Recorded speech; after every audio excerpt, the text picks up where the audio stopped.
அடுத்த கொஞ்ச நாளைக்கு செம்ம ஜாலியாக இருக்க போது. இன்னைக்கு டே 54. அதை பற்றி டீட்டெயிலாக சொல்கிறேன், வாங்க வீடியோக்குள்ளே போகலாம். இன்னைக்கு காலையில் எந்திரிச்ச உடனே வந்து ஒரு பிஸ்கட் ஆர்டர் நேற்று நைட் வந்தது இருந்தது ஒரு குட்டி பாப்பாக்கு. ஸோ அதை போட்டு பேக் பண்ணி எல்லாம் எடுத்து வச்சாச்சு. Back to video. அம்மா வந்து நாளைக்கு தான் வராங்களா. நான் நினச்சேன் அம்மா ஓகே வராங்க, இனிமேல் கொஞ்ச நாள் ஜாலியாக இருக்கலாம் அப்படின்னு. இன்னொரு ஒரு சூப்பரான விஷயம், உனக்கு வந்து ஒரு குட்டி சர்ப்ரைஸும் இருக்குன்னு வேற சொல்லியிருக்காங்க. ஐயோ இந்த ஒரு நாள் எப்படி போகும் அப்படிங்கிற மாதிரி காத்துட்டு இருந்தேன்.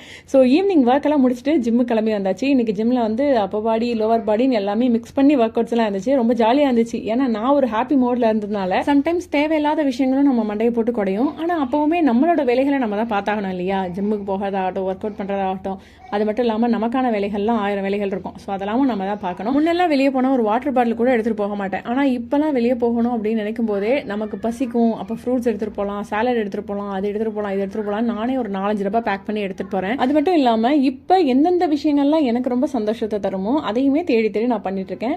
அப்புறம் வெளியே போய் ஹெல்த்தியர் ஆப்ஷன் கிடைக்கல அப்படிங்கும்போது வேற என்ன சாப்பிட முடியும்? ஏன்னா நிறைய இடத்துல அன்ஹெல்தியான விஷயங்கள் தான் கிடைக்கும். ஸோ அப்போ நமக்கு என்ன தேவையோ அதை நம்ம சூஸ் பண்ணி சாப்பிடணும் அப்படிங்கிறதையும் இப்போ நான் ரீசெண்டாக கற்றுக்கிட்டேன். இந்த வீடியோ உங்களுக்கு பிடிச்சிருந்துச்சுன்னா மறக்காம ஒரு லைக் கொடுத்துட்டு அப்படியே ஐடியா ஃபாலோ பண்ணிக்கலாமா? ஓகே பிகில், நாளைக்கு மீட் பண்ணுறேன். Okay bye. ஐடி மறக்காம ஃபாலோ பண்ணிக்கோங்க.